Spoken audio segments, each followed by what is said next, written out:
I remember you in Louisiana. I just felt like everything was a blur to me. But I do remember you throwing up in PT one time. Really? I don't remember that. I don't know why. I think it was because it was so like they always would run us or make us do like the gauntlets. Mm-hmm. I hate running. I hate it. And especially like if I can run at my own pace, I'm fine. Anyway, but we were doing one of the gauntlets and I remember you were like standing there, like kind of on the edge. And I think the reason I remember it is because it was so you threw up, but it was like projectile. It was like 3 feet. Like it looked like you were like possessed by something and it was like coming out. Like it happened like 3 different times. Obviously, there was a lot to get out, but I just remember I was like, wow, I've never seen somebody throw up so violently before. It was just, I don't know why I always remember that. I don't remember it happening, but I remember you telling me about it afterwards because I don't know why I kind of like, I think I was sick. I don't think I was throwing up from running. I was like actually sick with something and that's why I was throwing up. So I was kind of out of it, I think. And I remember you telling me that it was projectile and stuff. It looked like something you would see in like a horror movie, like when somebody's like possessed and it just was like straight out. I was like, oh my gosh. Like I've seen projectile vomit, but that was like a sprinkler, you know? That is so funny. But it needed to come out and you're better after that. So it just seems like that kind of stuff is always a blur, like waking up at 6 a.m. and then, you know what I mean? Like it's dumb. And then I don't know if you remember Minnesota. I remember PT being at 5 a.m. in Minnesota. And I remember some people were like, oh, no, it wasn't. But I'm like, no, I remember because we would wake up at 4:30. And then I think when we got to Louisiana, they changed it. Yeah, I do remember it being later. I thought it was at 5:30 in Minnesota because I think I woke up at the extreme last minute at like 5 o'clock and we had to be out of our dorm at 5:15 in order to be there at 5:20. Oh, yeah. Maybe it was my first year. I remember because it was like we had to be up so early and then we couldn't go back to sleep. You were not allowed to go back to sleep before. And it was like, what do you want me to do? Read my Bible and I'll still fall asleep? Yeah, like you're reading your Bible or your Sparkling Gems book and just yeah. She has not done a podcast yet, so I won't say her name in the podcast. My roommate in room 8, she'd like be just hardcore sleeping, like sometimes snoring, and then she'd go just like so suddenly, like, yeah, sure, you were definitely awake the whole time. That's funny because she was the one my first year. We were in chapel. Do we still do prayer at Living Word when you were there? Only for like the first couple of months. Like I think maybe 4 times is all that I ever went to prayer there. Okay, so it was like Wednesday. We left at like 5 a.m. or like 5:30 to get there. And anyway, and the lights were always low and it was like intercessory prayer, which I just hated it anyway. And so I just was like, it was me and Kelsey and we were standing there and there was ladies who came from the church that was like their thing to do. And it was awesome for them. But for us, we were already sleep deprived. Yeah. We would leave the ranch at like 5 a.m. and then at like 7, we would be at this prayer. And then the lights were low and it was nice and cool in there. And it was like this flowy music, you know. The lady, she was super sweet who played the piano. I'm pretty sure there was a few times where it sounded like she was playing the Lord of the Rings theme song. You're not the only person who has said that. It was that. And then I'm like, I think Jurassic Park was thrown in there. Yeah. And if she did it on purpose or not. But anyway, it's hilarious. This person was in front of us and had their head down. And I would fall asleep all the time, you know, because your head is down and everybody's praying. And so you would be like, oh yeah. And you'd make it look like, oh, I'm really getting into this. And then you would fall asleep until your head would like bob. And then you'd stand up and you'd kind of put your arms up like you're praying and stuff. You just do everything you could to stay awake. Anyway, this one person was in front of us and she knows who she is, but she was sitting down and she would start snoring.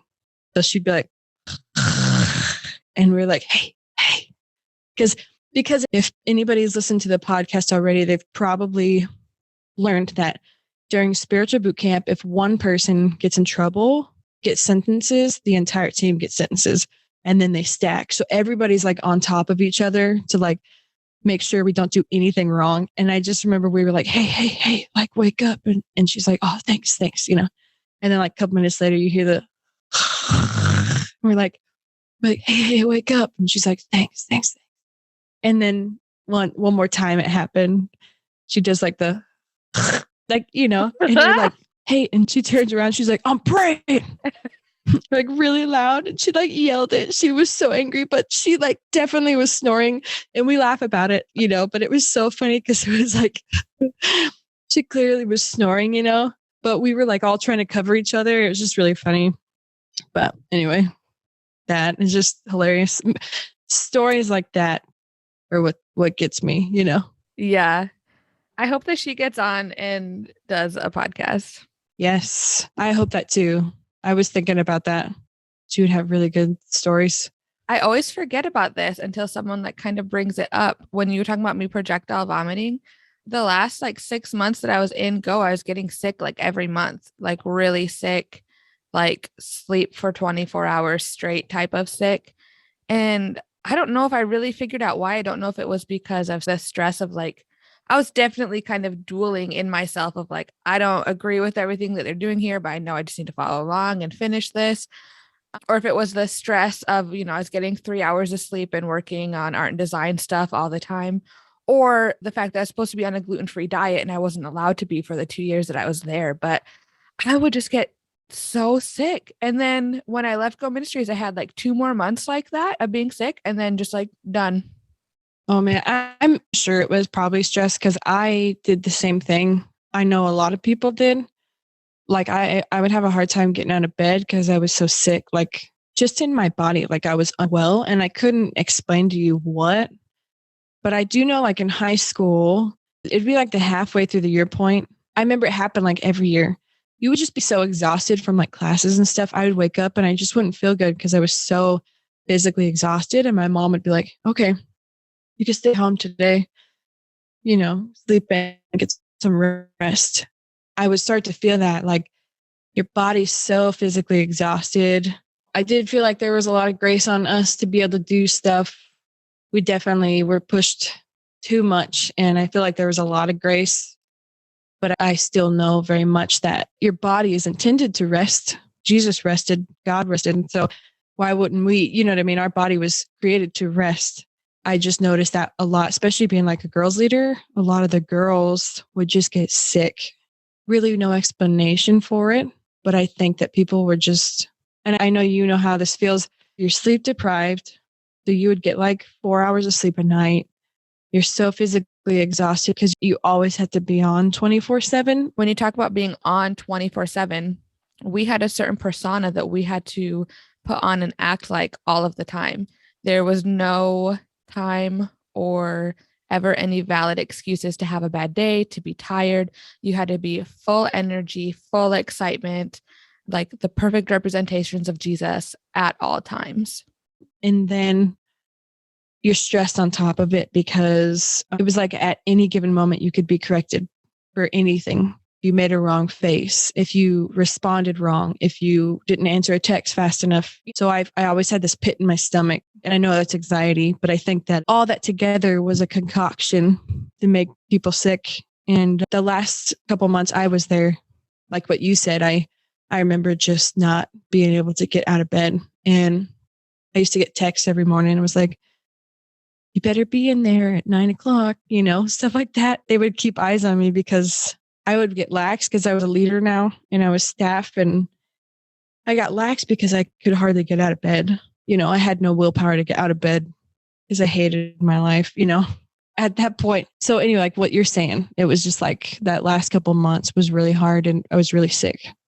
You're like at the end of your rope and you're like, my gosh, I can't do this anymore. They told us so many maybe they're not dumb. Maybe there is some fact behind it. But I remember being told that you can drink enough water to where your brain can recover the same as it would if it had gotten sleep. So you don't need to sleep. You just need to drink more water. that your REM cycle goes in 90-minute increments. And so you can sleep 3 hours because that's 2 90-minute increments and wake up and you'll be perfectly fine because you woke up in the right part of your REM cycle. So you can do that forever. Yeah. So we really did go on such little sleep. I wrote down that I wanted you to actually talk about like what a service was like back in like 2006 and maybe even compared to what it's like now, because I remember I first saw Go in 2006, I believe, maybe the year before. I'm pretty sure it's 2006. I could definitely say that there was a huge difference between, there just used to be like a freedom that came with the services. And I think that's like the freedom of just kind of like, Lord, do whatever you want. I think the kids were coming in and they were like, they wanted that. And even the interns were like, you know what I mean? Like there was a freedom, like they wanted that. And I think that's when things happened, because it was just like everybody in there was just so pure about things. And that's when the gold dust would fall. And that's the thing, is like those kind of things are, it's like tangible. It's like the glory of the Lord in a tangible form. I think that's what that is, but it's still unexplainable. You know what I mean? I couldn't explain it because it's like, I don't, you know what I mean? Like, I mean, how do you explain that? You know what I mean? Right. So it's like, Yeah. you're like stumped for words.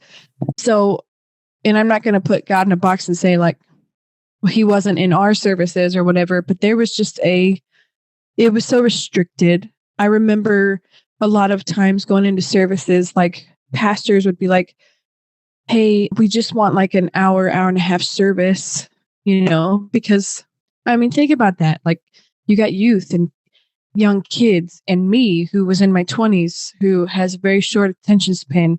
And you know what I mean? And I remember anytime we go to a church like that, Lacey was like, well, you know, they obviously just, it's so sad that they don't honor the Lord and they're not going to let him just do what he wants to do. You know, like he can't move. Basically the way it was like we were being taught was kind of like the Lord can't move in that amount of time. We need like the 4 hours to, which is not true at all, or can do whatever he wants, whenever he wants. And, you know, or even just like the idea of like, oh, they're putting limits on. So now like God's yeah, not free to move. Yeah. And I could speak for myself. I remember how I felt in a service.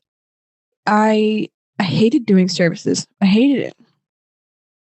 There were elements that I liked because I loved acting. That's what I want to do with my life. And I love singing and I love performing. Like that kind of stuff is like just so fun to me. You know what I mean? I feel like it's like easy for me. But it was like all the other stuff in between, because for me, like you asked like what the services were, the routine was like.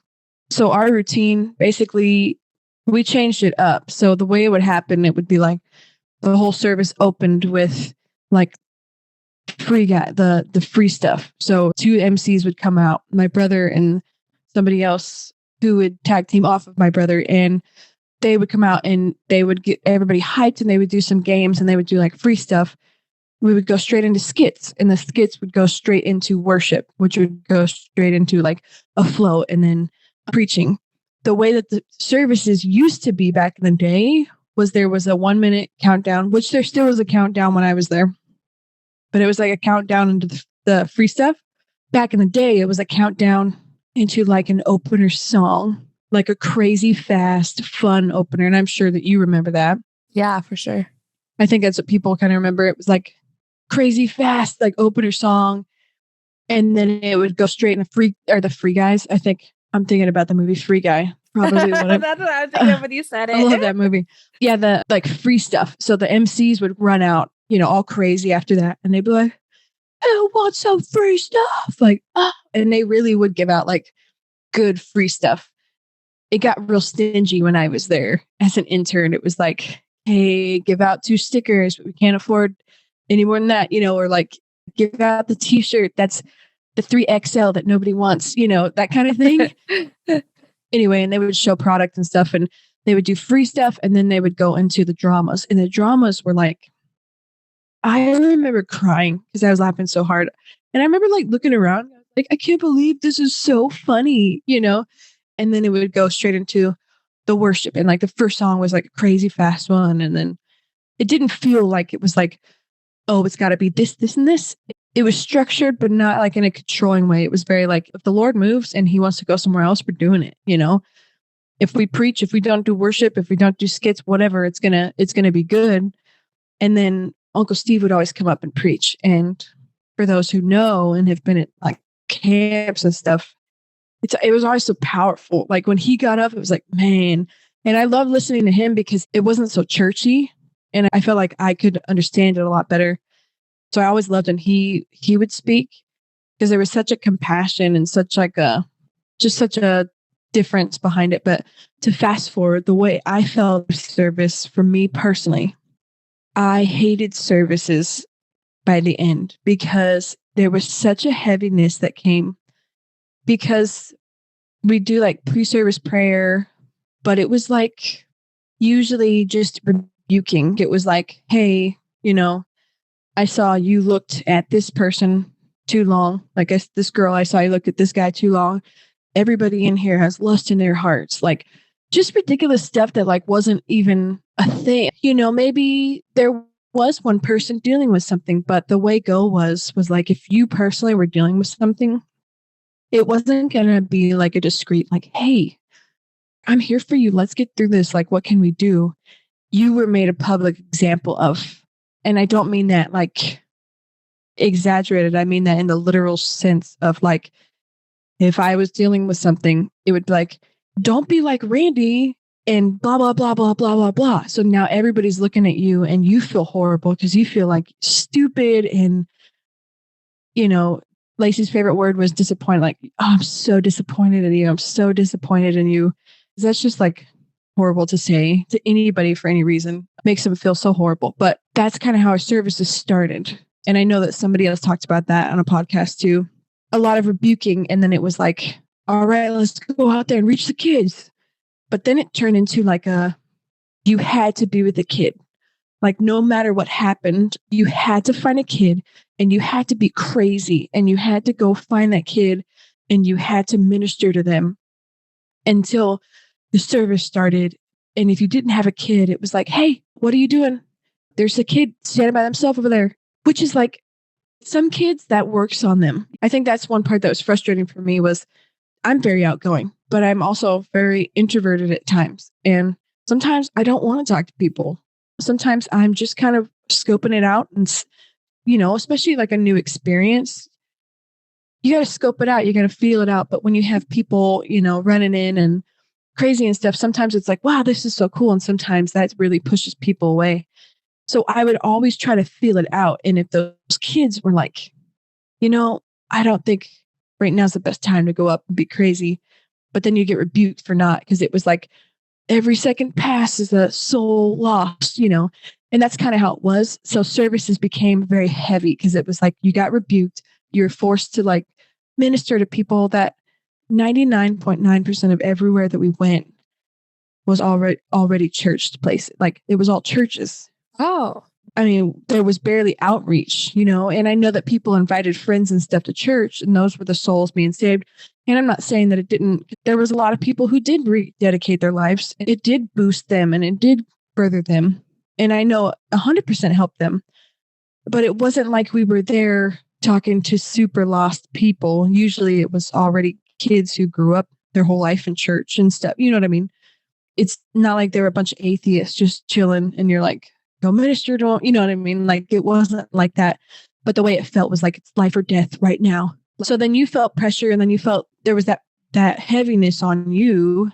And I'm speaking for me. Like I said, this is how I felt in a service. But then you go up for skits and, you know, there's always a pressure of like not forgetting your lines, but it was fun. And you were in skits with people and you got to act silly and stuff. But then I think the part for me that got scary was worship, because I was always told like you have to keep one eye open, one eye closed. You should be worshiping God, but you should be watching Josh. But don't watch Josh too much. But also don't worship too much, because you got to keep watching Josh just in case he needs something. But you don't want to look like you're watching him too much. It was so confusing. You're like, gosh. And I got the hang of it, obviously, like where it was like I can worship and do like what I'm doing. And I would keep my eyes out for him. But like at first, it was like so scary because it was like, hey, why weren't you watching Josh? You know, they's like, I want you to worship. Make sure you're just, so you're doing that. And it was like, why aren't you watching him? And it's like, I don't know what I'm doing, you know? And so then you have that, but then we would do an end skit. Like the preaching would lead into like an end skit. And depending if you were in it or not, especially like me up there on stage, there was like a certain point you had to decipher, okay, now is a good time to leave and go get ready for that end skit, because some of them required a lot of makeup and you needed as much time as possible. You had to decipher like, okay, I feel like he's going to go longer, so I'm going to go get ready. Or, you know, it was scary because you're not sure if we're going to go back into a song, or, you know what I mean? So, and I'm sure everybody deals with that kind of stuff, but you were being watched, not just by Lacey, but by the leaders like right below her. It was like, hey, I noticed that your face wasn't smiling enough on stage. So let's talk about what's in your heart, you know, that kind of stuff where it's like, it's not always a time to smile. Sometimes you're very somber, you know what I mean? And sometimes it's like, I would just take it in. That freedom wasn't there like it used to be, where it was like you were free to worship, but it just felt like it was more, it was all production. And it was like make sure the look, everything looks good, you know, even though she would rebuke us and we would feel so horrible about ourselves. And then we'd go out. It didn't matter how we felt on the inside. As long as on the outside, we were okay looking, then we were good. So that's a really roundabout way of saying that the service has changed a lot. And that was like the different dynamics. I can't even imagine why it would make sense to anyone to be like, we should rebuke them first and then go out and have them do what we want them to do. If a football team did that, or any sports team, immediately they're going to start losing games because they just got their butts chewed right beforehand. Like, there's no world where that makes sense to do that, other than just like trying to break people down. In the Miracle game, if Coach Herb didn't give him the speech of a lifetime, they would have lost to the Soviets. I'm just sure. I mean, they would have, but joking. For people that don't know, during boot camp, we watched the Miracle movie, which Randi loves, and that's what she's referencing. Freaking love that movie. It's so weird every time I talk to someone and then they talk about things and then I'm just like, oh my God, yeah, like that was a cult tactic. That was a cult tactic. Oh, yeah. Like love bombing the kids right beforehand. It's just so wild. For this podcast, I figured that we would talk about your life at GO as an intern / as a leader. So I really wanted you to talk about what it was like to be a leader, because I mean, definitely as leaders, there was less holding back on Lacey's part. Like, you know, she wasn't trying to impress anyone at that point. But I imagine that as a family member, you probably had it even worse. Yes, I would 100% say that, despite what people probably would think. My family's very close, and I think I've said that before, very, very close. So to be treated like that from a family member, it was very, I didn't understand it. Like I was like hurt by it, because I was like, we don't treat each other like this. Normal human beings don't treat each other like this. Criminals on the street don't treat each other like this. Like, you know, I just was like, yeah, I think we definitely got it worse than people thought. So you say like this, like normal human beings don't treat each other like this. What do you mean? Like what? Just treat it like you're just absolute, like you're worth nothing. Like you're just completely worthless. Like you're told to remind Lacey of something in a staff meeting and you go to do it. And it's like, why are you speaking? And there's no reason, like you didn't do anything. You're not in trouble. You're not like whatever. And that's just how you were talked to, especially my family members. The way we were talked to was like, nobody just talks to people like that. Like even just normal. You never talk to people, but it was stuff like that where it was just like, why are you speaking? Like, come here right now. I'm talking to you. Stuff like that. Like very demanding. Like there's no please. It's like, I'm the queen and you will, you know, I don't know if that's how she saw herself, but that's how she treated people. So, which just sucked. So that's what I mean when it's like, just normal people don't treat each other like that. You know what I mean? Like, I think that there's very few times to be a jerk to somebody. There's no reason to just be a jerk to somebody. Yeah. And it was always like, well, I'm sorry because I'm a lion. I can't help it. And the lion was like, they'd have us take the tests of the personality. It was like a lion, an otter, a retriever, or a beaver. And lion is like the bold one. I'm sure you could guess, retrievers like real, not timid, but very like loyal, very, and then beavers really organized. Otters like, I don't know that those actually do make sense though. yeah, no, it was like, but she would say things like, she's like, hey, we're taking these tests so that you could see, oh, this is what I am, but I'm not bound by that. Like, she's like, I don't want to hear anybody saying like, well, I'm just this, or I'm just a retriever. I'm just an otter. She's like, there's no excuse to be a certain way and blame it on that. And then she would do something like, I'm sorry, I'm just a lion. And I'm like, didn't you just 5 minutes ago tell us? Didn't you? All right. Anyway. She would be there. So every year we would take those tests. Like she wasn't there a lot for those morning meetings. And I remember both years that I was there, she would purposely be there for that personality test. And she would talk about how like Jesus was a perfect blend of all four personalities. And so like, that's what we should strive for too, blah, blah, blah.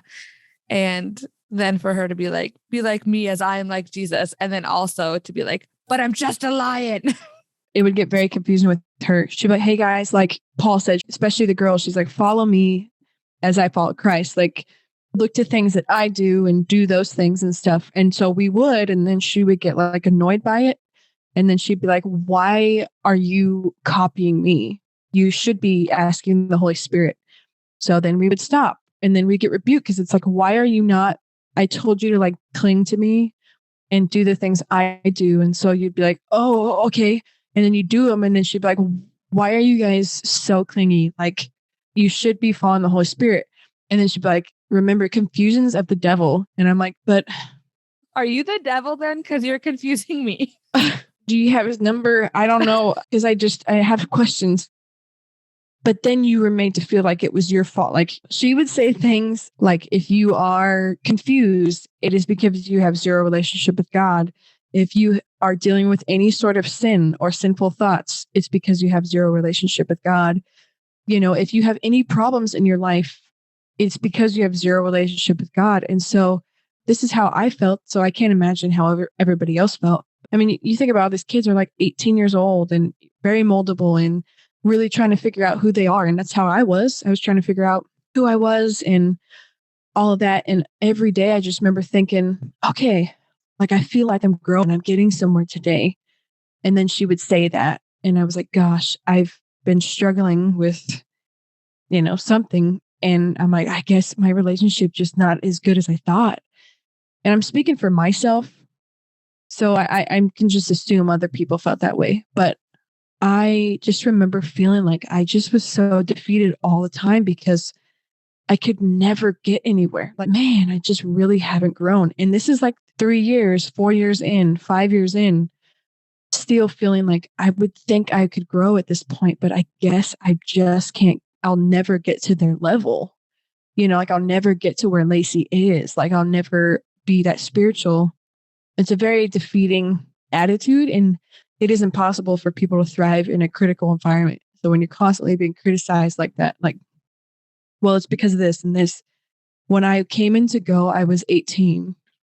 And when I left GO 6 years later, I was still 18 mentally, because 6 years later, I was still treated exactly how I was when I was 18. Like, you don't know anything. I have to do everything for you. I hear God for you. You're not growing because obviously your relationship isn't good. And it was the same things you're being taught every year. And so you leave and you're still being taught like you're in sin if you listen to secular music. You're in sin if that movie has a few too many F-bombs. And so you leave being you start to turn weird because you're awkward when it comes to like real life things. I just turned 30 and I feel sometimes still I struggle to feel like I fit in a conversation with adults because I feel like those years were really taken, and I'm getting better at that. Like I just have to remind myself, and there's nobody to come in and be like, hey, you're an adult. You can make those decisions for yourself. You're being taught like, no, no, you don't, you can't, you're not spiritual enough, you're not smart enough to make those decisions. I'll do them for you. And so that really takes a toll in making you feel like you're still 18 when you leave. And I'm sure there were a lot of people that didn't feel that way, but I'm just speaking for myself and my experience. Yeah, well, that's actually really common in cults to feel like you didn't age while you were there. Partly, I mean, probably because of the high control situation where you're not able to make your own decisions and you're not spending that time learning more about yourself, especially cults when you start at such a young age. You don't have the space or the time or even the like capacity to think for yourself and discover who you are and what you like and what you don't like. And then all of a sudden you're out of a cult and you have to figure all of that stuff out. You have to figure out how the world actually works outside of the cult. You have to figure out what was good and what was bad and what should I take with me and what should I just leave and what's real and what's not. And so it's confusing anyway, but then to go in at a young age, it was weird for me. I went in older than most people where I'd taken like a gap year. And I went in to go after having already had, like, I had my own apartment, I had a full-time job, I had my own car, like I was independent. And then I went in to go and I had to ask permission to go to the bathroom. Automatically just felt like a little kid. Like you can't make any decisions for yourself. You can't even decide when you go to bed at night. It was very hard at first. And then once I just accepted it and was like, okay, well, I'm only here for this year is what I thought at that time. And I just accepted it. Then it felt so normal that once I left, I almost couldn't remember how to make those decisions for myself, even though I'd already done it before. Absolutely. Yeah, I completely agree. Going off what you're saying, that eventually people were able to get jobs. But for me, because I was on the road, I was not allowed to get a job. I know that there was a lot of kids who had like jobs in high school and stuff, but my parents both worked. And so I just was like, I didn't need anything. So during summers, we just like skateboard and stuff like that. You know, we weren't working or anything like that. So I had never had a job before. My first job, I was 27. Wow. The first time I ever worked. Oh, wait, not 27. What am I saying? I left at 24, 25. I was 25 when I had my first job. But like in Go, their motto is like, well, we're going to train you up to go out. In the original heart, like why Uncle Steve would say that is because the vision for Go was like, you wanted kids to come in, train up, realize who you are in Christ, why you believe what you believe, and then go out and be able to have that faith and be bold about it in the world. That's what it was called GO Ministries for. But through the years, it was like if you had something that they wanted, they would keep you. And so there's people that are there still who have been there for like 15 years, but they are still 18 mentally. For me, it was like I went in, never had a job or anything like that. And then I wasn't allowed to have a job. So I don't get that kind of experience, but they don't teach you like these are things you're going to need to know when you go out into the world. You're put in a bubble and then it's like, you don't need to know anything other than like this and the way it is in here is the real reality. Out there in the world, that's not real. And you're taught that from day one. So then that's why if anybody is listening to this and people were weird when they came home, it's because of that. Everybody was taught like the real world is not real. This is what's real. So you shouldn't listen to secular music. You shouldn't be in another room with a guy. You shouldn't do this. And people got weird about it and they couldn't work jobs and they had to ask to go to the bathroom. You really get conditioned from day one. So then you go out and it's like, I don't know why I picture like the little aliens from Toy Story, the way they say things, they're like the claw. But I feel like when you come out, you're like, oh, I'm just merely existing, brother, in the supernatural, you know, like it's weird. And that doesn't minister to anybody. People are like, okay, see ya. And that's how people got. You had no experience. So you leave here and you've got to get a job and make money and then try to interact with normal people. Anyway, that's how it was. Just crazy. Yeah. Well, and if you're there for any long amount of time, then you get out and all of a sudden you have to know, how do you secure a job? How do you secure a place to live? How do you do a job interview? How do you get the electricity for your house put into your name? Like things that by that point you might have already known if you had gone to college or were living on your own or something. But because you were in GO Ministries instead, you leave and you're 23, and again, like we said, you're like an 18-year-old, a 17-year-old fresh out of their mom's house because you haven't lived in the world at all yet. So you became a leader your 4th year, correct? Yes. I was a drama director. Okay. And so that was for the road team, right? Yes. So tell me a little bit about being a leader, being the drama instructor, leadership week. You just go for it. Hell. That's what it is. I'm leaving that in. So like, I never wanted to be a leader. All my friends were interns. And when you're a leader, you're not allowed to be friends with the interns. Yeah. They said the sin of familiarity or something like that, right? Yeah. So it's like, yeah, you're told like when you're a leader, you can't be friends with the interns because it's a sin of familiarity and they can't be buddy with you. And I was like, dang. But those are like the people that you have just done life with and boot camp with and all that kind of stuff. You know what I mean? So now you're supposed to treat them like you're superior to them. I'm like, all right. I didn't want to be one of those leaders that the way they were to me, I didn't want to be that way. And I was afraid because I was like, if I'm a leader, am I going to be that way? You know what I mean? And so anyway, I didn't want to be a leader because I don't want to be responsible for anything. So then how did you end up being a leader? So because your 4th year, you automatically are intern staff, right? And then your 5th year, you are officially staff. Now you get paid, you're part of the staff. But when I went to go be staff, they're like, actually, this year you're not going to be staff. We're going to implement a new thing called volunteer staff. So you don't get paid, but you're still staff. You're volunteer. And I was like, what? And then the next year, technically I was staff, but I still didn't get paid. So whatever. When you're staff, you have to come back like a week early. It's either a week or 2 weeks early. You come back, you sit in classes, you go over the code of conduct, which is a giant book of all the rules. So, you know, what each dress code is, any rule you could, like the rule book, anything. So you go through it and you revise it. You're given your responsibility of what you're going to be as a leader. You sit in classes all day and you just want to punch yourself in the face because they're just so long. and it's just like people talking to talk. Like that's the way it felt. It always just felt like people just like, I'm a leader. I've got authority. So I'm just going to teach. Sometimes it just was like, please just let us do something fun or something constructive. Anyway, so you would sit in classes. And one of the things that they did during leadership week, which was not something I think that anybody should ever do ever for anything or any reason. And maybe there is a good reason to do it in a very trusting company. But Lacey had us do a game called Clap, Slap, Clap. And she had all the leaders one by one. So let's say it was my turn.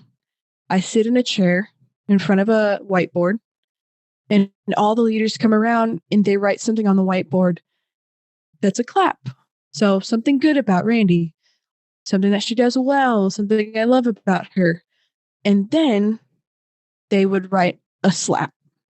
She's like, all right, everybody be truthful. Like, I think you're lazy. I think you need to do this. I think that you are quick to judge. I think you are this and this. So they write down all the bad things about you. And so you're supposed to look at them and take them in because those are things you need to work on and change. And you're just in front of all of these people. Some of them you know well. Some of them you trust. Some of them you don't. You don't know well. Because there's now guys in here that are also 4th years with me, but I haven't talked to them for 4 years because we're not supposed to talk to the guys. So you're just up here and you feel very, very vulnerable. And the other kicker on top of it, though, if you already didn't feel small enough, is when people would write down, and they did this for my mom. People wrote down good things. And Lacey would come in and be like, that's not true. That person doesn't do that. Or that's not true about that person. You know, like the good things. And they did that about my mom. There was something that somebody wrote down and they were like, Lacey's like, yeah, right. Oh my God. If you've ever wanted to slap someone. But anyway, it's like, that's the kind of stuff we did as leadership week. And so. Wait, people had to write bad things about Aunt Molly? Yeah, you have to write the good and then bad and then good. I mean, just think about that for anybody. Some people don't care, and that's awesome. But you're very vulnerable sitting up there, like I said, in front of people you do know, you don't know, you trust, you don't trust. And then you're sitting up there and everybody's eyes are on you and they're writing down all the bad things that they think you need to change. They're all being honest with their feelings, like, I don't like this about you. Like, I just don't like you. I don't like this or whatever. And then it's like, make sure you take these in because this is what you have to change. That's how the week starts. My year was like a new thing that they started doing. And it's just like, that's kind of how it was in GO. It was like, these kind of things are like, nobody should do these kind of things for anything. You know, it should be like a week of building up. And anyway, and so we do stuff like that. And then there was one year it was like, okay, guys, we're not going to ask you what positions you want. We're just going to tell you what we're going to have you be this year. I didn't want to be a girls leader. I don't want to be in charge of girls because they're my friends. I didn't want to do that. I didn't want to be their leader.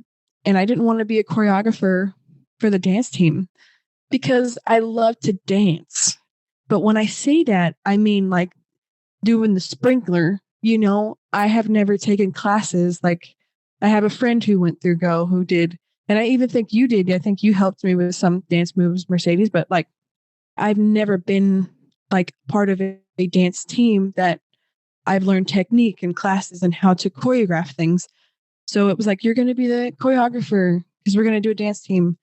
One of the girls, who's like one of the most genuine people on planet Earth, got put as something. And she was like, oh my gosh, like I'm kind of scared. You know, she was just being very genuine. And Lacey's like, see, guys, that is how your response should be. Because if you're scared, you know that it's not in your power and that the Holy Spirit's going to do it. Wow, that is not what I was expecting. But if you were excited for it, you got rebuked because you're like, oh, so you think you can do this and on your own?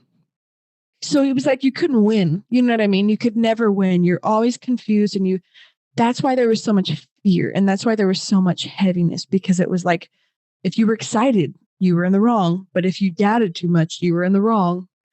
You're in the middle. You're in the wrong. Everything contradicted each other. And anyway, whatever. That's how leadership week was. The rest of the times you would be cleaning and getting stuff ready for like the interns to come. So repainting things and stuff, which is like, I think makes sense. I feel like that's like what alumni would do, or like the older classmen would do for like freshmen coming in at a college, you know what I mean? Or like leadership class or whatever. I mean, most places probably have some staff members that do a lot of that stuff. They're hired and get paid for. Yes, that's true. But I'm like, I understand like people helping out and like getting excited because they're like, they're in charge of a dorm or something like that. Yeah. But this wasn't that. This was all free labor because nobody got paid for it. I mean, maybe some people did. I didn't. So that's kind of how leadership week was. And then you were getting things ready for boot camp. And then you went straight into boot camp. It's hard to imagine you as a boot camp leader. Like, did you yell at people? No, I refused to do a lot of things that they told me to do.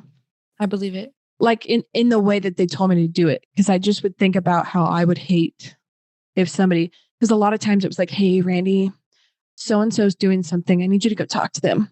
And so instead of being like, hey, you know, blah, blah, blah, blah, blah, I'd be like, hey, what's going on? Like, hey, I noticed this. You doing okay? I would try to talk it out. For people who were ever under me, I tried my best to do that. And I know I wasn't perfect at all. There were a lot of times I probably was short-tempered or whatever. And I apologize for that because there's no reason for that ever. But I tried to do things different at boot camp. It went from like my first year, people were being yelled at, like, get up or whatever. But But I was a leader. They were like, okay, encourage everybody. So it was like, you can do it. Like, praise God. Wow, really? Yeah. But it was still intense. At least maybe that's how I took it. Because I was like, okay, I'm just going to encourage you rather than yell. I don't know. Because I'm like, I know how it feels to go through boot camp. Lacey never went through boot camp. So she doesn't know what it's like to be on that side of anything. But I know what it's like to go through boot camp. And you're already trying your hardest to have somebody yelling at you in your face is like murder. I will murder you. That's what it feels like.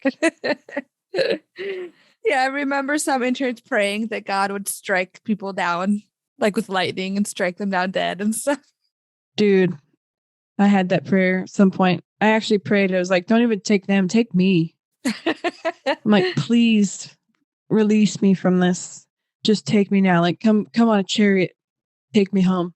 Anything's better than these push-ups with fire ants crawling up my arms. Oh, gosh. So talking about leadership week and then boot camp, I remember at boot camp, we had to talk about the first thought you had about the person to your left. Like when you first saw them, what thought did you have? And it had to be a bad thought. Oh my gosh. I forgot about that. And then at leadership camp, when they did this clap, slap, clap, I feel like that's a lot of emotional control. Like a lot of emotional control is like making you feel guilty or shameful or unworthy. And so both of those are like, first you feel guilty for having the bad thought about the person, and then you feel guilty for whatever they thought about you, or you feel shame from it, or like you're not good enough because even this person had this bad thought about you. But then also you can't get upset about it. So they like stop that emotion, which is another technique, emotion stopping. It seems like such weird games, quote unquote, to play at a team building event. But when you look at it in the eyes of, oh, well, it's a cult, then, oh, that makes sense because it's like a breaking you down into who they want you to be type of thing. Did you ever have to hand out punishment, like sentences or anything? Oh, no, I don't think they trusted me with anything like that. Oh, I don't think they trusted me ever. So you were never paid out any time at GO Ministries? No. Wow. Maybe quick, I can talk about how I wasn't paid and how I really struggled because I couldn't have a job and stuff too. Go ahead and talk about it. The hard thing about specifically me being there, my brother got paid, not much, but he got paid, not much at all. But he at least got something. My mom barely got stuff, but I was not allowed to have a job. So think about like, I'm a leader at GO Ministries. I'm not allowed to get a job because we're on the road all the time. I am living off of what my mom can spare. So there were a lot of times I went without toiletries. People would let me borrow like a squirt of their shampoo. I got really, really skinny because I didn't have, you eat your meals, you have breakfast, lunch, and dinner, but it's not a whole lot. You're never really full. And then you didn't have snacks in between. The way you're taught, and I think I maybe talked about this before, but you're encouraged to not like, don't let anybody know you're struggling or anything like that. Like you got to be in faith about stuff. So I had family like 40 minutes away that I never even told that we were struggling. And they have later found out about that and are so heartbroken because they would have helped with whatever they could have. My mom finally was like, hey, if there's anything you can do. And they would come like once a month with like a big old package full of snacks and toiletries and stuff. And it was like, oh my gosh. Yeah. So that's kind of how it was for me. It was like a struggle because it's different because people had parents back home and family back home, but we didn't have a home. We lived on the ranch, or I lived on the ranch. My mom lived across town. It wasn't like she was working a job that paid well that she could send money, and I just felt hopeless. I felt helpless because I couldn't have a job. I couldn't have any extra income to just buy, like I needed pants and stuff or just simple things like that. I didn't have anything. Another thing I really struggled with when I was there, when you're growing up with your parents or whatever, you don't realize how much you really spend on extra things until you're like, need to do it for yourself, but then not being able to work. It's just hard, very hard. Yeah. Well, And thinking about like having been there for 6 years, I mean, the 2 years that I was there, I didn't buy any new clothes or anything, and they were all wearing out by the end of it, or I had lost some weight and they didn't fit me. And so, like, thankfully, I could trade with someone or something. But when you're there for 6 years, surely all of your clothes are wearing out. Like, you're wearing the same clothes over and over again. I mean, after 6 years, even if you went with a little bit of savings beforehand, once you're there for 6 years, that's all gone. Yeah. That's not sustainable. A lot of hand-me-downs. Somebody who was a very dear friend of mine who came to the ranch to speak at one point, and he took me on a shopping spree because he found out that my dad had passed away and instantly had tears in his eyes. That was like my third year, I think. So it was like midway, and I got to get like a whole new wardrobe. I would have been there. Who was that? Pastor Jeff Warner. Oh, yeah. The wrestler. He was the muscle building guy? Yeah, he really loves me a lot. Uncle Steve was like talking to him about like, he's like, I'm going to take her on a date because, her dad passed away. And he's like, your dad? And he's like crying already. And he's like, I'm taking you shopping. It's just funny. It was funny because he would like drive his motorcycle shirtless, like blasting Sarah Pearson's, like worship music. And he's crying while he's driving his motorcycle. He's such a softie. Anyway, you can cut all that out, but it's just funny. I just remember like he seemed pretty cool, but then like I just was not expecting him to break bricks to I Can Only Imagine, and I was just like, what's going on? Are we all we're gonna accept this, okay? Like wasn't sure what to do. My dad passed away in 2012 at the end of February. In the summertime, the entire ministry picked up and moved to Shreveport, Louisiana from Moore, Minnesota.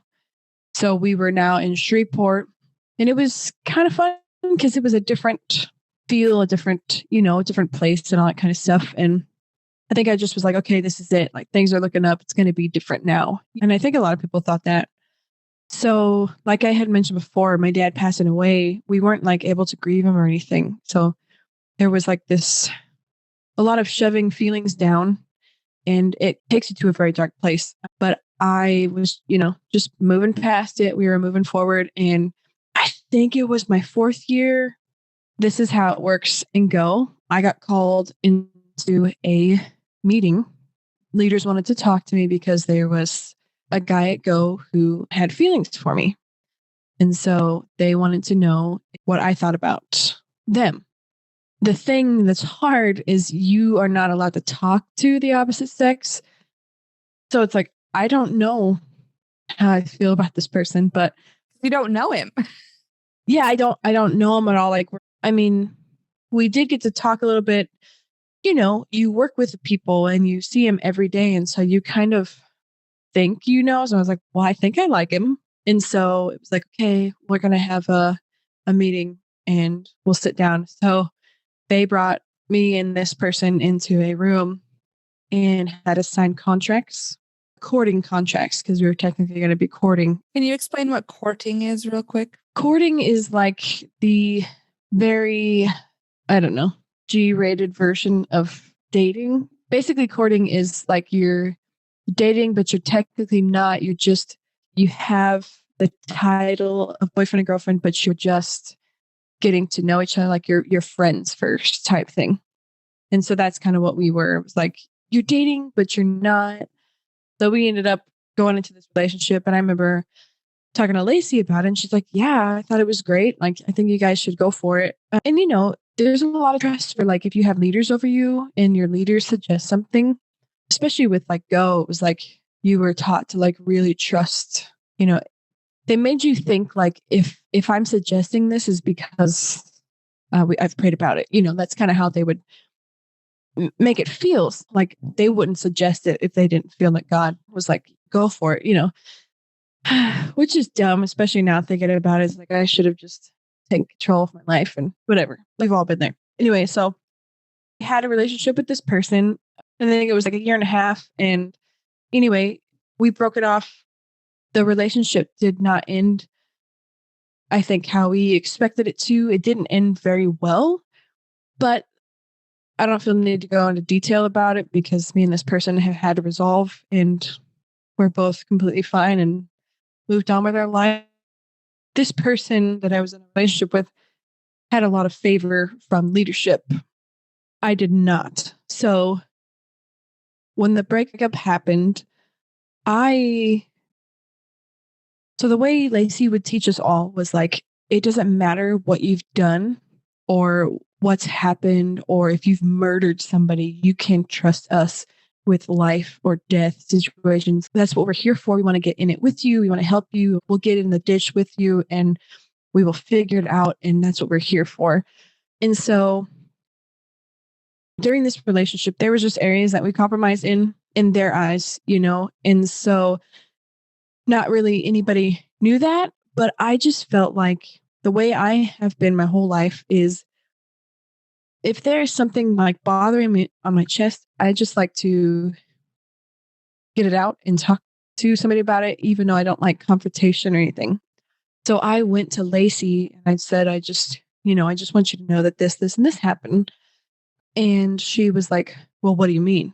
I was telling her like just very bare minimum, very stuff, because I was trying to protect this person I was in the relationship with, but also myself, because I knew in Go, if you do anything wrong, we've heard about it a lot in other podcasts, but if you do anything that is not kosher to what leadership thinks, you get put on probation. Anyway, I was trying to protect this other person and myself and told her the bare minimum. And she was like, okay, well, I'm going to get Josh to talk to this other person. Well, when Josh sat down with this other person, I don't know what was said. All I know is that it was horrible enough for them to kick me out of their house. They put their kids behind them to protect them from me, and said that my soul was sick and that I was sick and I was selfish for being around them with my soul being so sick, and that I could have spread it to their children. This is Josh and Lacey saying this. Yeah, Josh and Lacey saying that. Those are my cousins, and they kicked me out of their house, and I'd never felt so horrible in my life, because you feel like you are just, And this other person, I still have no idea what they said, but I never got to tell them my side of the story or what happened or whatever. I already wasn't liked very much, but now there was just like this even more. So it was like the view of me was now just like trashed, because now I was looked at with whatever this person had said. Now that was added on to the view that they already had of me. And Lacey had pulled all of the guy interns aside. And for some reason, and I have no idea, and this is not who I am, it's not who I've ever been, but she pulled all the guys aside and told them to steer clear of me because I was like on the prowl. And I just was like, I just went through a really, really bad breakup. I don't want to even think about men for the next 20 years of my life. So I don't know why. And there's a lot more that goes into that of what was said to the guys about me, but I won't say it on here. Stuff just makes you feel horrible. And now it's like nobody needed to know. It's a private thing between me and a person I was in a relationship with. Nobody needs to know anything, but now they're essentially telling the entire team, like, steer clear. Now everybody's wondering what's wrong with her. You already feel horrible, and now you feel even more worthless because you're just like humiliated and publicly put out to dry. That's kind of what happened. So I was put on probation, and so was this other person, and we were helping the road team load their stuff to go on the road. You at this time were the drama director for the road team. Yeah. But your probation consisted of you could no longer go with the road team and had to stay at home. Yeah. So when you're on probation, you cannot leave the ranch. You can't be a part of any ministry events, anything like that. You are just kind of put in like isolation, which is the last thing anybody should be if they're dealing with anything. And I wasn't dealing with anything. It was just something that had happened. Then you're put in isolation anyway. And I remember this person, me and the person that I had been dating, it was like 2 weeks after we got put on probation and everything. And me and him were helping, not like together, but like with the home team or helping send off the road team. Right as they were leaving, he hopped in the road team van and left with them. And I remember all the leaders looking at me and they're like, Randy, like, don't be offended. Don't be offended that he got to go and he's ready to go back on the road and you're not. Don't let that make you bitter and stuff like that. And I was so furious because they clearly did not know my side of things, which, like I said, doesn't need to be expounded on at all. It's all done and it's over and everything. But it was all very one-sided. I did struggle a lot. I was very angry when they went back on the road because we did go through a lot, and then them telling me like, don't be offended. And it was like, it made no sense that it was like he got off scotch-free, but I was on probation. Anyway, when I got put on probation, I was told that I was not allowed to talk to my brother. They said, we don't want you talking to your brother about any of this. Did that make sense to you at that time? No, because my brother's my best friend, but also we didn't talk a whole lot because he was gone like 24/7 because he was a personal assistant for Josh Bradall. Him and his wife were gone 24/7, but it didn't make any sense to me. And they encouraged me that I don't talk to your brother about it. Don't talk to your mom about it. This is your first breakup.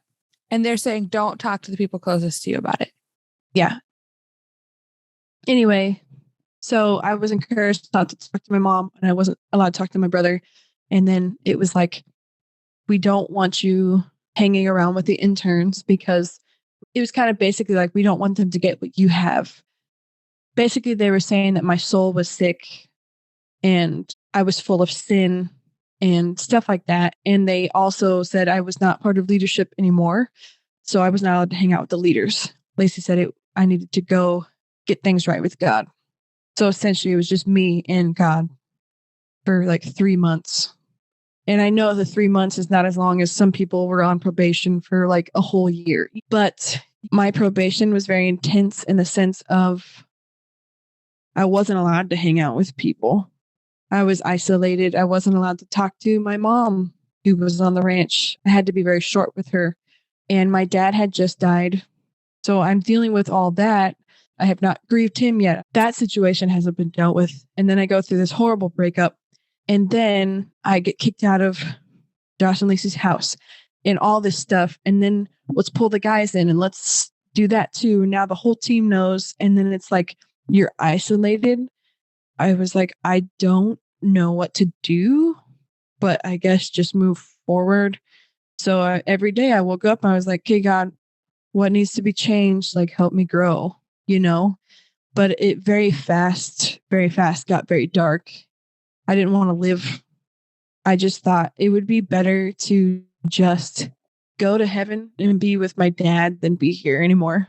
I thought about it every day. If I just ended it, then I would just not have to feel this because I just felt this. You're sick to your stomach. I didn't eat very much. And the sad thing is that I have family 40 minutes away who, in a heartbeat, if they knew what was going on, would have come so fast and packed me up and marched me out of there. But they had no idea. And I was too afraid to say anything. That was the fear that was so instilled. I was more afraid of what Lacey would do or what would happen or the repercussions of what would happen if I just left than me staying there and just suffering. And so that's kind of like what probation was like for me. And there was a leader who was there, a home team leader. And she, when the road team was gone, she would be like, Randy, why don't you just go take a drive? Because she could tell I was very like, I had like dark circles. I was like really skinny, like unhealthily, like not eating, kind of skinny, just in a really, really, really bad shape. I was so depressed. I couldn't get out of bed.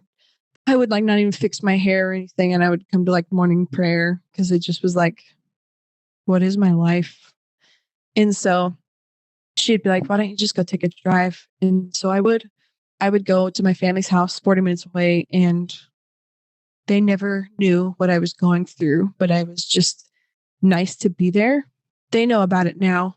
And I cried a lot when I told them because I mean, I would if I had a family member that was going through stuff and they didn't tell me because we're all very close, you know? Anyway, but I do know on the other side of things, talking to my brother, Lacey had told my brother, like, hey, don't talk to Randy about the breakup or anything. Just don't talk to her right now because she just really wants time by herself and she doesn't want to talk about it. So he thinks I don't want to talk to him and I'm not allowed to talk to him. Just we're not that way. We're best friends and we tell each other everything. You know what I mean? And so that was a really hard season. And here's the thing too, is throughout probation, when the road team was home, and I know this now because being out, I've talked to the other leaders that were part of there, but Lacey would have meetings about me and say like, hey, Randy is just, she's this and this and this and this. There was like a whole week where I got pulled into a meeting with a different girl leader like every day about something that happened like years ago. It was like, hey, remember when you did this? And then they would rebuke me for it. And I was like, that's like been done. That happened like my first year. But basically it was just like a big bash. Like, what can we get on Randy? What's the dirt we can get? And I just didn't understand it because I was like, I already just want to die. I just am already, I don't want to live. And then they're like coming in and just bringing up stuff that's already been in the past. And so that's kind of how it was during my whole probation.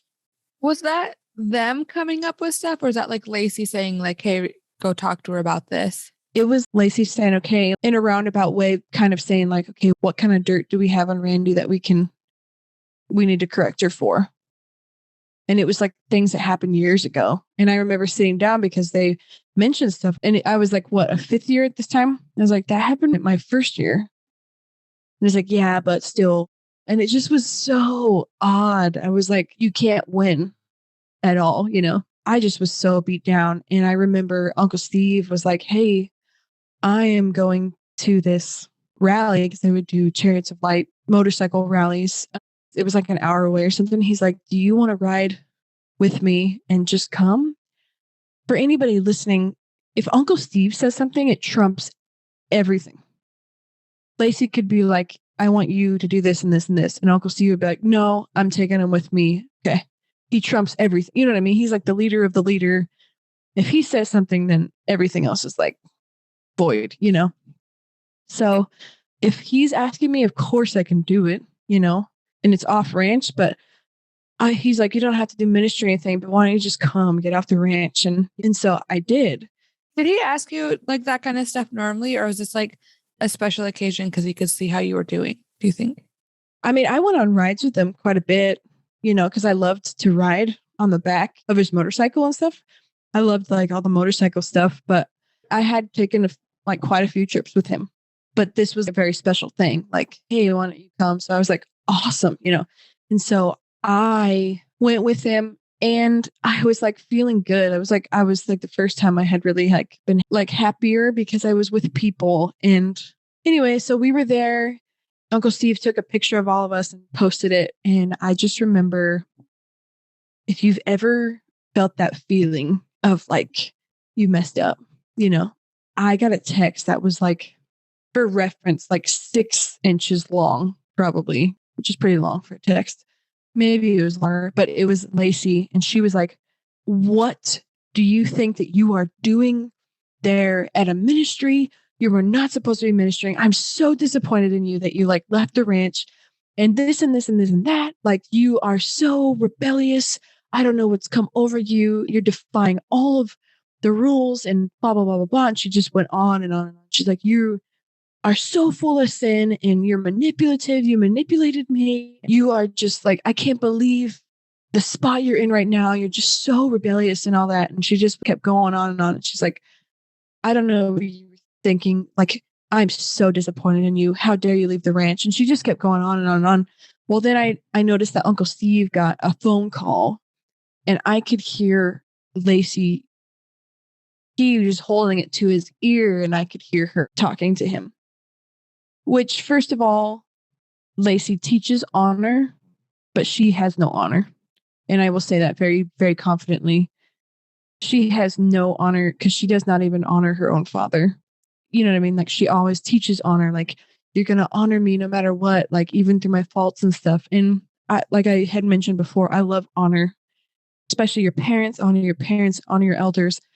But she just called him and she just chewed him out and was like, I could hear her on the other line and he had it up to his ear, just like telling him about like, how dare you? Like she's like manipulating you, like bringing her there, whatever. And he just kind of looked at me and he kind of pulled it away from his ear. And he was like, kind of had a half smile on his face, like, okay, you know.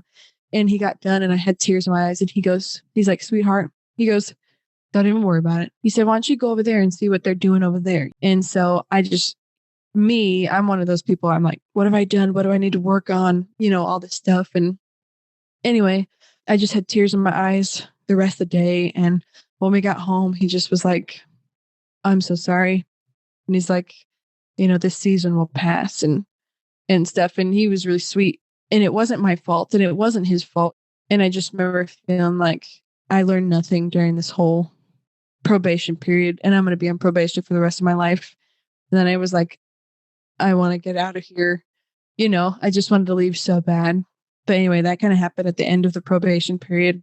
Do you feel like he knew that you were on probation? Did he know what was going on at all? I think he knew I was on probation. I think that he knew whatever story Lacey spun to him. Because years later, we talked and I had told him. He just cried because he had no idea that Lacey kicked me out of her house, that things happened. So whatever story was spun to him is what he knew. But I don't know what that story was. Like just knowing your mom and how observant she is and how loving she is. And then knowing like you weren't allowed to talk to her about stuff. How did your mom feel about that and think about like everything that was going on? And I mean, I'm sure she saw how you were doing. Like, have you guys talked about it? She was on her face in prayer that entire time. She said that she just would wake up praying, go to bed praying, because she felt helpless. Like the only thing she could do to help was pray, because I wouldn't talk about it because I was told I wasn't supposed to talk to her about it, you know, and she didn't know that. She knows me, and I wasn't Randi anymore. I just was the shell of something. I just was like the shell of a person. She knew, I mean, everything that has gone and go while she was there, huge things, bad things. She saw him coming from a mile away because she's already been through a bunch of crap, you know, because she's been raised in church her whole life. And, you know, there's always drama in church and stuff like that. So she's already seen it, been there, done that, you know, and so she knew all that stuff. She said she just didn't know what to do but pray. And she just would cry and pray. You know, I think about that. Like, I think, you know, if I had a daughter going through something and I couldn't talk to her about it, I can't imagine that feeling, you know. So she was very wise and very observant, but what could she do? She didn't have a voice at GO. So to the leaders, she was a very big voice and a lot of interns, for all the interns, I would say. Yeah, for sure.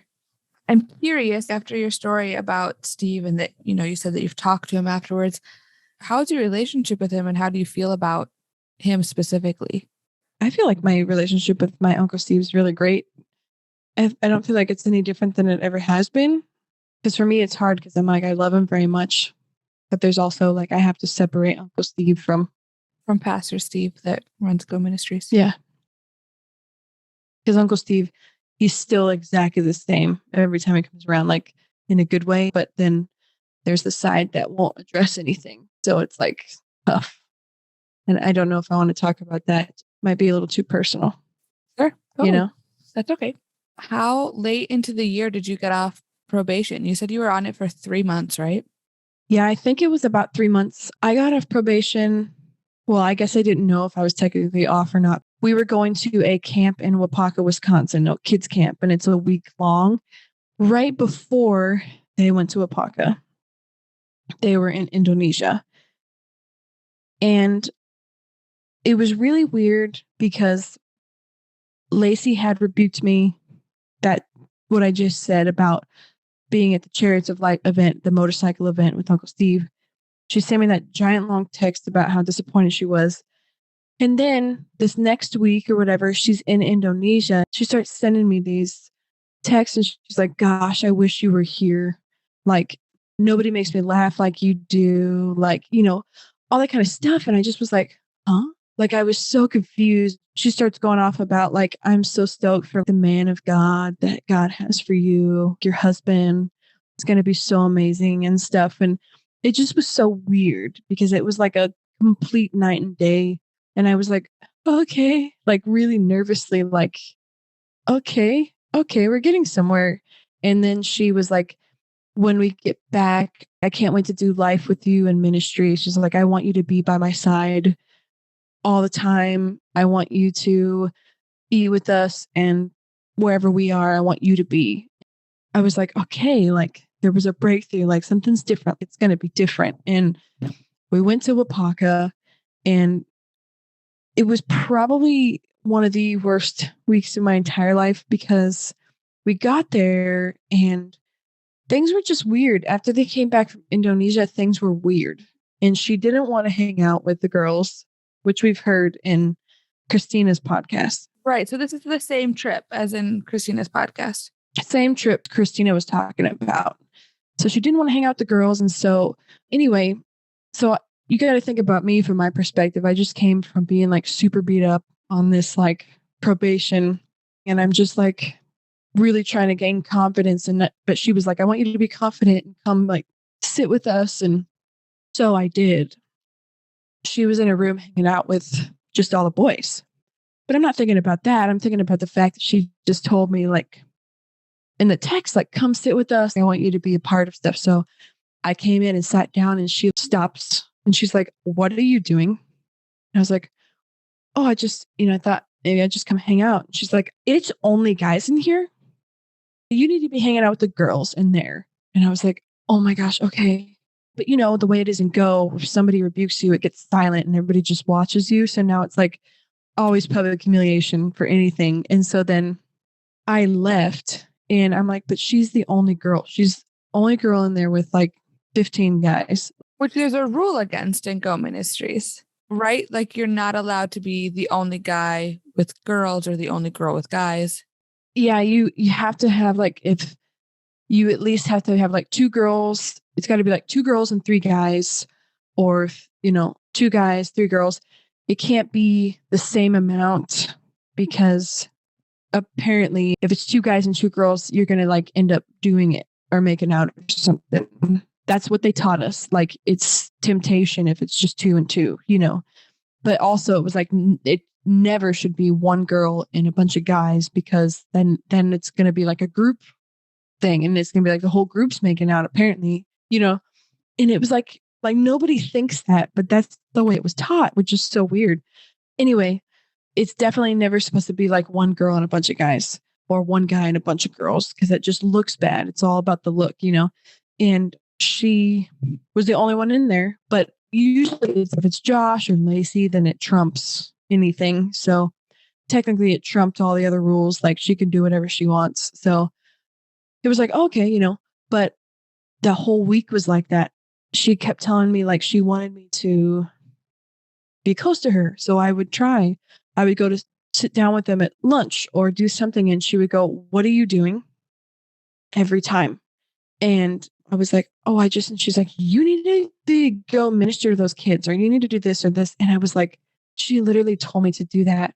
You feel helpless because you're like, I don't know what to do. I'm so confused because you're getting rebuked because you are not being bold, but then you try to be bold and then you get rebuked because you're not wanted at that time or whatever, And so then the other thing is like this whole week, they're like, okay, Randi, what dramas are we doing? And this and this and this. There's no communication. So nobody was like, hey, Randi, you're officially off probation. We need you to be a drama director and girls supervisor or whatever. But they just started treating me like that. So, okay, I'm taking on the role, And so that whole week was like that. They were really demanding of like, what are we doing? What are we doing? And then I'm getting rebuked because I'm trying to be bold.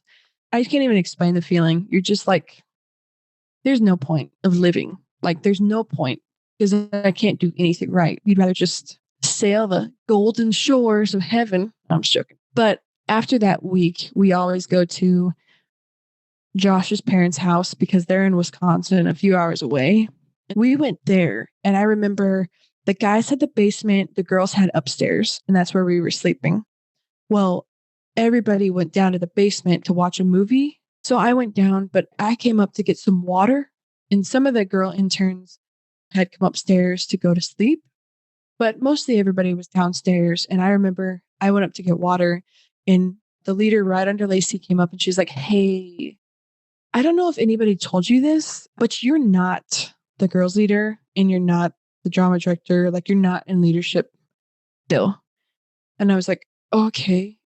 And then they're like, "And Lacey thinks that it would be better if you're up here instead of downstairs with the boys. So you could spend some time with the girls up here." And I like look over and all the girls are asleep. And I like look back and I was like, "Okay." So I just went to bed. And then like the next day or something, I hit my breaking point. There is like a million things that happened between all that were just, I could go on and on and on and on about. But it was like that kind of stuff. It was confusing and demeaning and just stuff you just didn't have any worth to them. You know what I mean? And especially to Lacey. So there was like one point that everybody's like, "Let's go get Dairy Queen." And so everybody ran to the cars. I'm trying to be bold still, you know. So I ran towards the car. It was Lacey, this other guy, my brother, and then I came up and I was like, "Hey," I was like, "Can I ride with you guys?" And she like turns around and she looks at me and she's like, "No." She's like, "If you rode with us, we would be coupled off. But it's my cousin and my brother, and she trumps all anyway. But there's also more people going to be piling into the car. So it's a brother and a sister, and then a cousin. And then the other guy that was there, his cousin married my cousin. So technically, through long distance marriage, we are cousins. So basically, we're all family, but we couldn't because we're going to be coupled off." That was that point. And I'm sure everybody's had a point like this where the tears just were trying to flow. And I was like, I got into a different car and I was like in the back seat, and the entire drive, I was like trying to suck the tears back in. Like, I don't even want to cry. Why am I crying? I don't want to cry. Like, crying is dumb. We don't cry. Like, we don't need to cry right now. And I'm trying to like convince myself, like, but it was one of those where it was like, you're so emotionally broken that it's like your body automatically just produces tears. You know what I mean? Does that make sense? Mm-hmm. But here's the thing about me. I'm not one of those pretty criers. Like, there's girls who cry and they just look dewy and they're like, "I've been crying." And you're like, "Wow, you're like a Disney princess." Me, when I cry, my nose gets red, my eyes are red, my top of my lip gets red, and it's like there's no hiding that I've been crying until it finally like goes away. Like till I haven't cried for like a half hour and now I'm a normal color again. So it's like one of those, you know, but it's like I'm like, I cannot show up to that Dairy Queen and have cried. So the whole time, like, I'm fine, it's good. Like, let's talk about something else. Anyway, so we get to the Dairy Queen and I go straight in and go to the bathroom, and I go and I splash cold water on my face. I'm like, good. You could still kind of tell, but I'm like, I'm just going to suck it up and I'm just going to be bold and just move on. I come out, and lo and behold, the one person I don't need talking to me at this point, my brother, he sees me looking at the menu and he's like, "Sis, are you okay?" And I'm like, "Do not talk to me right now." I'm like, I'm okay. I'm fine. Just please, just don't even say anything. Just leave it alone. And he's like, "Sis, what's going on?" And I'm like, "Please, like, I'm serious. Do not, you know, because I will lose it, you know." Yeah. And he doesn't understand that. And he's like, "What's going on?" And Lacey looked over, and I remember this so vividly because she rolled her eyes bigger than any eye roll I've ever seen in my life. And she came over and she goes, "Oh my gosh." Like I was being like a huge baby. And she pushed me physically. She pushed my shoulders and turned me around, and she was pushing me out the door. She goes, "Go outside until you can pull yourself together and then you can come back in." Physically pushed me out the door. So I went to the car and I just cried, like ugly cried. I'm out there by myself. We were there for like 3 hours. They were in there the whole time. And then they came outside to play a game. I was in the car just crying. And I tried to call everybody I could think of to get some advice. And nobody answered their phone. And I thought, if I just get out of the car, I'll just get a ride home. I'll do something, but I have to leave. Like, I have to escape. I have to leave. I cannot do it anymore. I couldn't get a hold of anybody. And I was like, God, please, like, take my life. That's how I was feeling. I was like, I don't want to live. I do not want to live anymore. I have nothing to live for. There's nothing. Like, I wanted to die so bad. And it probably sounds really dramatic from an outsider point of view, but it was where I was at the point. Finally, I'd been crying and all that kind of stuff, and they were outside playing a game. And I finally just was like, screw it. And so I just pulled it together and I got out and got in the circle to play the game. And Lacey looked over at me and she kind of gave me okay. Like, she was almost proud of me for not staying out, but like coming back, And so anyway, we got home and it was like the first day back. And I am in drama practice, I think, watching. I don't know if I'm technically supposed to be part yet. A leader comes in and is like, hey, Randy, Lacey wants to meet with you in the lounge, which the lounge was like a little extra room that had like windows and couches and stuff. And it was like, if you were going to meet in the lounge, you knew it was bad. Yeah. And I was like, the last thing I want to hear is Lacey wants to meet with you, because I knew I was in trouble, but wants to meet with you in the lounge. That was like a double whammy. So I was like, dang.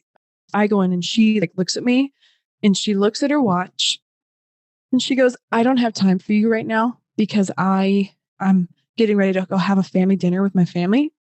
But I'm just going to put it out there because I'm at a loss. She's like, you are deceptive. You're full of sin. You are manipulative. You are rebellious. Your soul is so sick. She goes, I have no idea what to do with you. I'm at a loss. And she just like had no words. She's like, I just don't even know. She's like, so go get it right with God. And I just was like, oh my gosh. Like I just am, I don't deserve to live. I'm just so horrible. I just was like, gosh, I can't imagine. Like, I thought that 3 months of probation would have been good enough for me to get better, but I guess I'm not. She went to her family dinner and I went out to the bleachers by myself and I just cried because I was like, what do I do? Like, if I haven't gotten better by now, then I'm just a lost cause. I was like, God, what do I do? And it was almost like an audible voice. And he said, this has nothing to do with you. And he said, there's nothing wrong with you. And it was like at that moment, I like kind of sat up and I was like, oh my gosh. Okay. And it was like I had this realization that like there wasn't anything wrong with me and I was good and my relationship was good with God and I did grow. My eyes were kind of open to kind of how things had been. It was like this weight lifted and I kind of just went over and I went to dinner. You made me think of this when you're talking about crying, like crying in the car and you couldn't stop. When we went to Peru, my second year, your third year, were you in Peru? You didn't go. So we're in Peru and I love the stars. I love seeing the stars. My favorite activity before GO Ministries was tentless camping so that I could like see the stars as I fell asleep. Yes. And when we went to Peru, it felt like we were so close to the stars. Like everything was so much clearer. It was amazing. You could look up and there was like a black void in the stars because there's a mountain there and then just like bright stars all around it. It was so cool. That's incredible. And we were in a like bus, pretty sure it was a bus, going from one location to another. The stars were out and the bus driver asked us if we wanted to pull over because it was like a great stargazing spot. And I was so stoked, like heart pumping. I could hear it pumping inside my chest because I was so excited. And Lacey said no and said, you guys all have that Constellation app on your phone, don't you? Just use that. And we didn't go look at the stars. What does the constellation app have to do with anything? In GO Ministries, you never really had expectations. Like you didn't have the time to create expectations or the like mental capacity to come up with like extra expectations of what you think is going to happen. Like it just happens. Or the luxury of having expectations. Yeah. But somehow I had it from the time when the guy said we could pull over and look at the stars. I was like, I want to see the Southern Cross constellation because you can't see that up here. You can only see it in the Southern Hemisphere. So I was like so excited. So when I found out I wasn't going to be able to, I just cried like nonstop. I wasn't bawling, hyperventilating or heaving or anything, but just like wiping it away and it wouldn't stop. And I'm just in the back of the bus, like, nobody look at me. It's the worst because it's like, you're like, I don't want to cry right now. I can't let anybody see me cry. And then just the tears don't stop coming. And it's like, just makes me think of like Cloudy with a Chance of Meatballs. That one guy who's like, the one tear comes out, but he like sucks it back in. I'm like, do that. Like, doesn't work. Gosh, I would have cried too. I feel the same way about the stars. That was like the very end of the year. And then we had like Southwest Believers Convention. Then you go to, on summer break. And I went to LA with one of my friends for the summer and was like, I'm not coming home. I refused to go back. Like I didn't want to come back, but I felt like I needed to come back for myself to have closure for myself. I didn't do it for anybody else. You know what I mean? But then I came back and that last year we got sat down in a meeting and basically was told that Lacey was going to be taking a sabbatical because there was just some stuff that she was going through that had happened. And it was very unclear what they were talking about. But I was like, okay. It was just a very weird meeting because Lacey was like hysterically crying and I'd never seen her cry before like that. And it was just a really weird meeting all around. And it was very mixed signals of what was going on. And anyway, they were like, she's taking a sabbatical. So my 6th year was one of my favorite years because Lacey was not on the road. And I don't mean that bad, but I can't tell you the weight that was lifted. Like those services that you would be watched like a hawk. There was like a freedom, and I got to be the female worship leader, which was really cool because finally, like my 6th year, I really got to branch out and, kind of see what I was capable of. But it was like a breath of fresh air. It sucks that that's how the way it was, that it would be so nice that a person wasn't there, but that's how it was. And I think everybody kind of felt that relief because it was without Lacey that whole year. The whole year she was on sabbatical? Yeah. Well, I mean, it was not the whole year. It was like January, I think, that she went on. And we started in September? August, September, yeah. So Josh was still there though, right? Yeah. So he was like, he had kind of taken everything over. And I think Josh was originally, when they took over the road team, Josh was supposed to be in charge. But it wasn't that way. Lacey was in charge of everything. But something I was thinking about, just for people to kind of understand kind of the way we were treated, the Smiths, we got pulled into meetings quite a bit for stupid things. Like we got pulled into a staff meeting at one point. It was like, hey, Smiths, you need to stop spreading your humor and incorporating your humor into everything because people are starting to act like you and they're starting to copy your humor and they need to be acting like the Holy Spirit, not you guys. That was one of the things that was like, when I came out of Go, I felt like the shell of a person because you're constantly told like, why are you wearing that? That's not in style, which I didn't care. But it was like after like the 1,000th time of them saying something really mean about what I was wearing or whatever, it was like, dang, like maybe I should change the way I dress or whatever. And so that's where I really started to change. But then it was like meetings like that, like you guys need to stop incorporating your humor into everything. And I'm like, I just don't know how a person does that. It's like when that's who you are. And then we got pulled into another staff meeting the three of us. And it was like, Smiths, you guys need to stop manipulating people into being Oregon Ducks fans. And I'm like, that is the most ridiculous. We're from Oregon. We're huge Oregon Ducks fans. And that's just who we are. And that's the team we love. Not one time have I or my brother or my mom, even my dad, ever manipulated somebody into being an Oregon Ducks fan. My mom had multiple people come up after my dad passed away and was like, hey, I want to be an honorary Ducks fan in honor of Uncle Rich, you know? So you had stuff like that. But I think when you're passionate about something, people want to be passionate about it too. Well, and we all wanted to be Smiths anyway. Like, we all loved your mom. You guys were fun and funny and like just such sweet people that for me anyway, when I was there, you guys, your family was like the cool crowd. Like, I didn't care about being like Lacey or like the other leaders. I was like, I want to be like the Smiths because you guys had fun and no one else did. Thanks. That really means a lot because I don't know, because we were just always treated like we were just like so dumb for, you know, doing things that we did or traditions that we had or whatever. And it just was like, okay. But anyway, we would get pulled into meetings like that. It just was like ridiculous stuff because you're like, that makes no sense at all. Because if you know Lacey at all, you knew that at every point and chance that she got, she was like, to anybody, she's like, you need to be an LSU fan. Why are you not cheering for LSU? Yeah. And I'm like, no, but LSU sucks. Nobody likes LSU. Not even LSU. No, I'm sure. I remember my second year. I don't remember why there was a game. The boys got to play a game and the girls had to watch.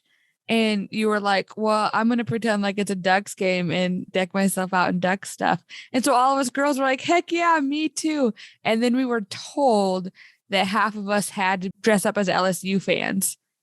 So then some of us were Ducks and some of us were LSU, but we were like told we had to. I remember that. It just was like stupid stuff like that. It's just like, not in any other world does it make sense. You know what I mean? Like nobody does. Like, it's just like, why does that even matter? You know? Because somebody wanted to be like you and not like Lacey. Yeah. And see, then there's me. I'm like, I don't know why you'd want to be like me anyway. Another thing I was just going to mention, like the dramas through the years just got worse and worse because we would be told like, hey, you need to have 10 dramas by the end of the month. Well, dramas are already hard to write, but it was every year there were more expectations on it. So it was like the skits had to be Bible based, like had to have scripture in them. It had to be like cleverly like scripture. You know, it was like all these rules for everything. Like the whole point of the skits originally was that Steve was like, SNL is funny.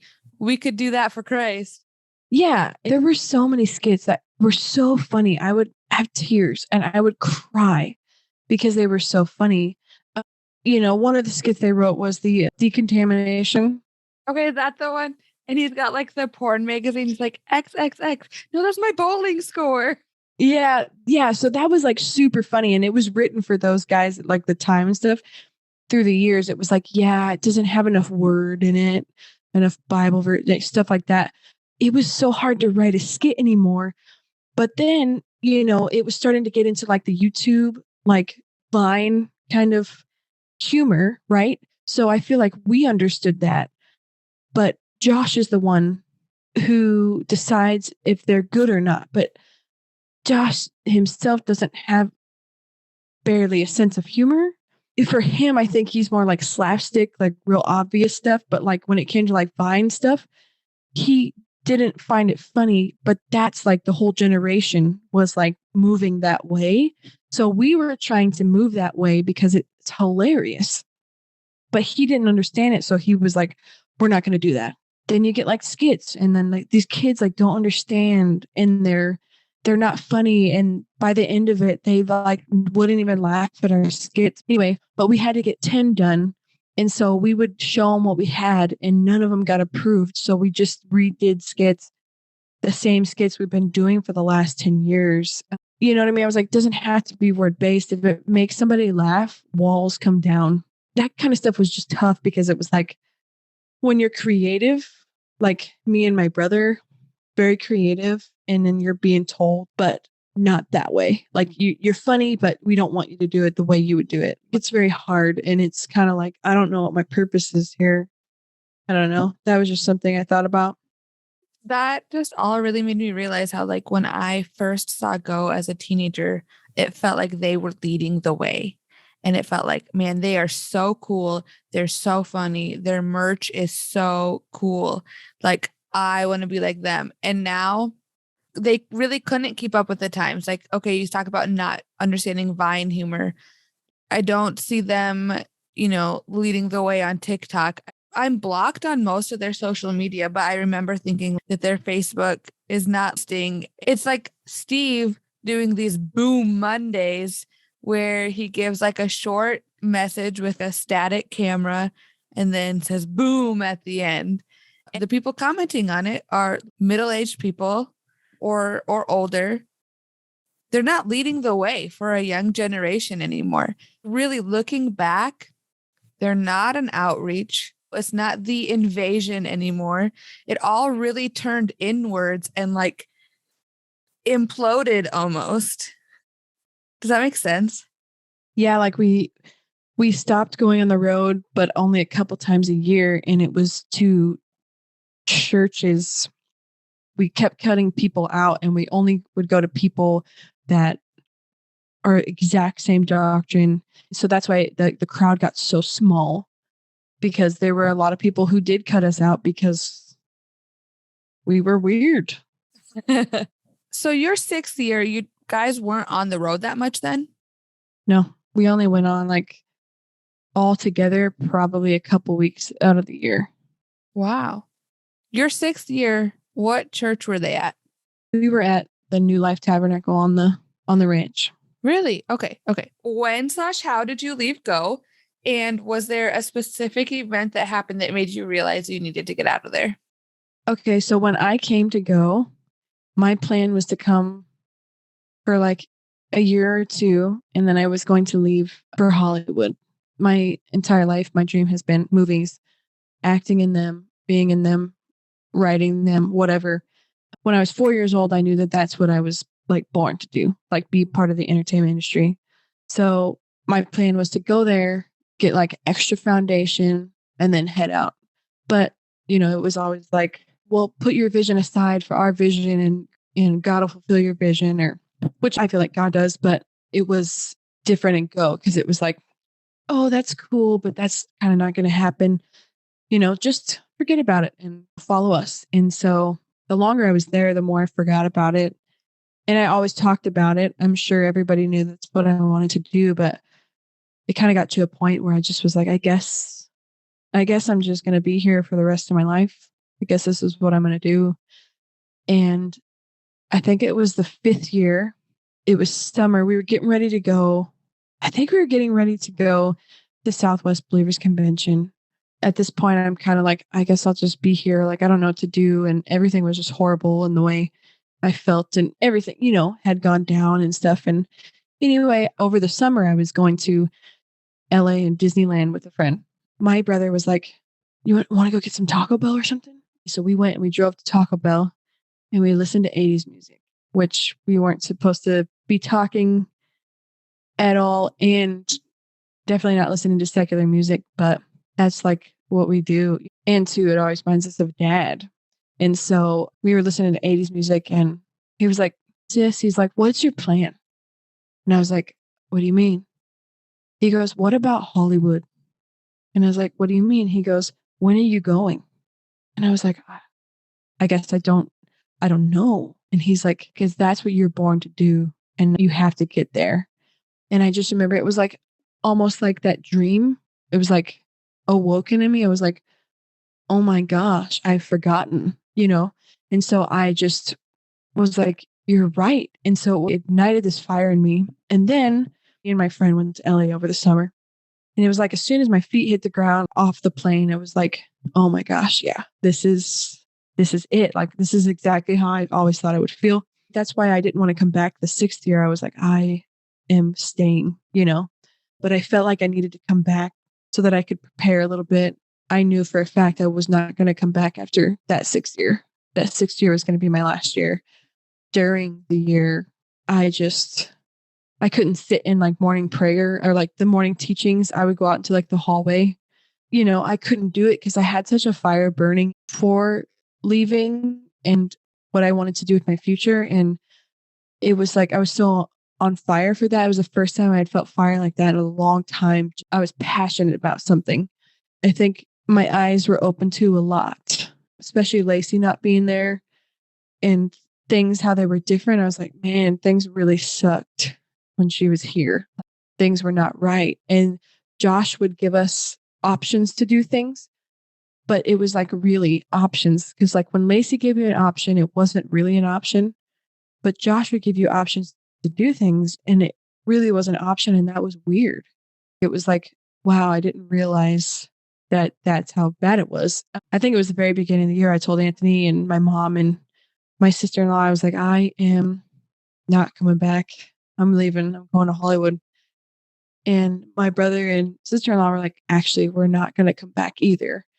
We're going to move to Sioux Falls. And my mom was like, oh, she's like, thank God, because I'm not coming back.